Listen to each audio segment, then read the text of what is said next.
Welcome to another battle report. This is probably my 4th or 5th game with 8th edition rules, and this is my opponent's first game with the rules. So the battle was by no means a test of tactics or strategy or anything. It really was him just trying to get used to the rules. And I can tell just by looking at his list that his infantry does not look like a standard 8th edition list. His cavalry more so, but anyway, as far as the terrain goes, there's a lot of special rules terrain, but the only thing that really affected much is that building in the center gave all units within 6 inches stubborn. And we didn't set up the board. We rolled for all the terrain and somebody else just kind of placed it. And so putting that thing right in the center of the board means there's going to be some real bloody fighting because we're going to have everybody stubborn, and with battle standard bearers around, it means not a whole lot of people are going to be breaking in the middle of the board. Also, if you look in the upper right, that's a I don't know if it's the wording well or something weird like that. But anyway, if you're within 3 inches of it, you can be healed. So that came into play just a little bit later. So his list on my far right, a fairly big block of great swords with a warrior priest, a detachment of halberdiers, a unit of handgunners. The handgunners are not a detachment. He's got some swordsmen with a battle standard bearer, a detachment of halberdiers, a hellblaster, volley gun, big block of inner circle knights with, I want to say it's the Grand Theogenist, whatever that is, handgunners, what are they, Knights of the Panther or something? I don't know what these guys are. More cavalry over here with another warrior priest. And at the far left, this is definitely an 8th edition build. These are 10 outriders. And those things scare me. That's a lot of firepower coming from them. So my thought was, I actually held off on placing my archers until he placed his outriders, because I figure he's going to get a free vanguard movement. He's going to move up, and so by placing these guys in the woods, they get +1 cover for this defensive stakes and +1 cover for being in the woods. And my plan is just to shoot those guys. I need to whittle them down, or else they're going to just really cause them harm. And if he charges me with anybody, that's fine with me. He's got to take some defensive terrain tests, maybe stand and shoot. I mean, I'm not worried about him charging me with his knights up there. So my plan in the middle, I want to use my men-at-arms against his knights. And so I knew from the beginning that I was going to overload the right side with my knights. And so I went and placed these guys early and turned them to the left. And luckily that's where he did place his big inner circle unit. So my plan is to tie him up with my men-at-arms, countercharge with small units of knights.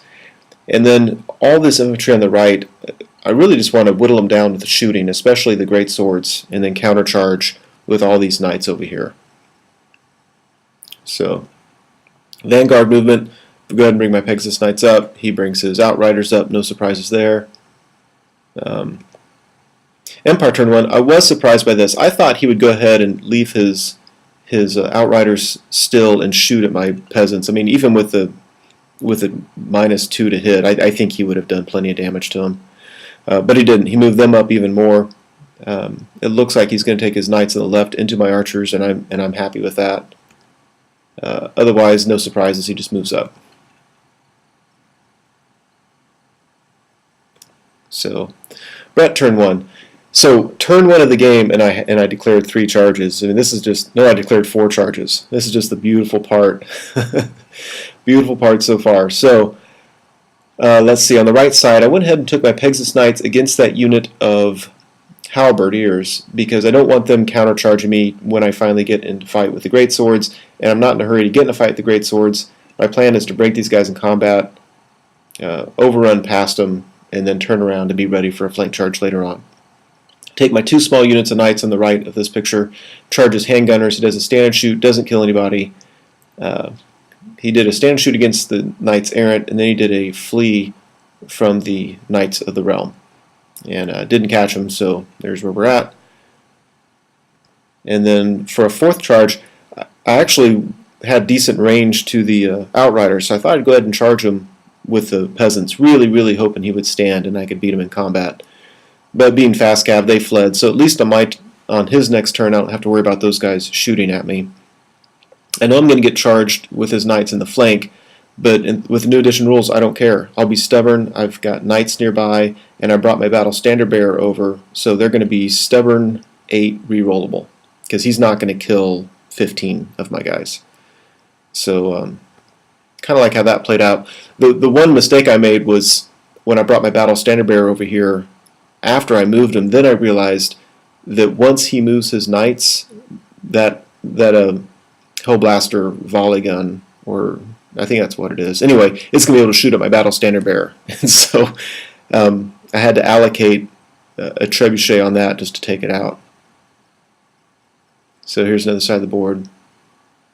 So in combat, I kill a bunch. He actually kills one of my guys, which kind of surprised me. And we hold in combat. And luckily he angled his great swords and they couldn't see me. Otherwise I would have been in trouble there. So it looks like I didn't show the picture of it, but his war machine is gone, which was very much appreciated. And another thing I did, if you look at his outriders, they are almost half gone. Both my trebuchets just went over there. I just didn't feel that it was necessary yet to go after the great swords, even though that was my initial plan. So Empire turn 2 moves his great swords up, occupies the building with that big unit of swordsmen. Even though only one guy's standing there, they are in the building. Takes his big unit of inner circle knights into my peasants. That's what they're there for. I'm hoping they can stick. And he charged my archers just like I expected he would. So really like that peasant build. These are just more close-up shots. And yet more shots and more shots. So he comes in. He does a fair bit of wounds. He kills 6 of my guys, but they hold. I don't kill any back. But now he's set up for a countercharge by my knights. And one thing that came up is I wasn't sure if my peasants could use the knights' leadership for their steadfast test, because in the rulebook it really says they can use the general's inspiring presence leadership, and it just didn't address the knights. Since the game, after doing some asking online, there seems to be a consensus that they can always use knights' leadership, so in the future games I will. But in this game, the battle standard bearer was nearby, so they got a reroll, but it was on a stubborn 6. I'm sorry, a stubborn 5, which is nothing to rely on, but they were able to pass it.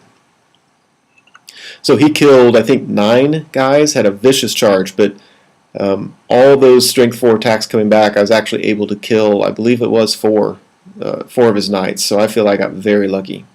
But those were a lot of attacks coming back at him. Second round of combat, I actually finally beat these guys, so that was nice. And on my next turn, I'm going to have to reform anyway. So being fast cav, I'm going to reform and move closer to that well and heal one of my guys. So that's where that special rule was nice. So bet turn 2. So he had rallied his handgunners. I went ahead and charged again with my knights errant. This time he killed one of them, but I got the charge. Set up my knights of the realm in the middle of the board to countercharge his unit. Charged him with my battle standard bearer, which was a potentially devastating mistake, but my opponent made a mistake in turn, and so it worked out for me. But I really just wanted an extra combat res for charging, combat res for the flank, just to see what I can do. Plus I just need to get some wounds on those guys. So here's my counter charge on the left. Closer look there on the right. And the mistake he made was I issued a challenge with my battle standard bearer. He accepted it with his, I think it's Grant Theogenes. Forgive me if I'm slaughtering that.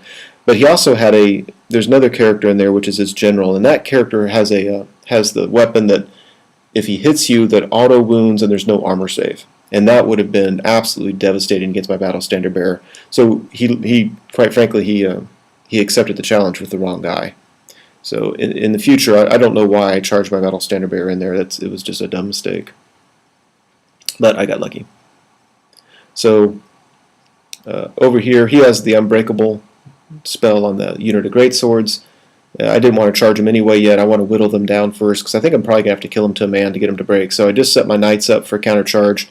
Like I said, I moved my Pegasus Knights over by that well so they can get healed. Oh, there they are. Nice full strength again. You gotta love that. Trebuchet landed on the greatswords, took out half of them. Those things are just vicious this edition. But that's what I was looking for. So now I feel comfortable charging him. But again, with where he's at, I'm probably just going to flank charge him with my knights in the side rather than bring my knights to the front. We'll see how that goes. let's see, he had rallied his outriders. This time I took the other trebuchet shot and put it on them, killed a bunch, and he fled. So that was nice.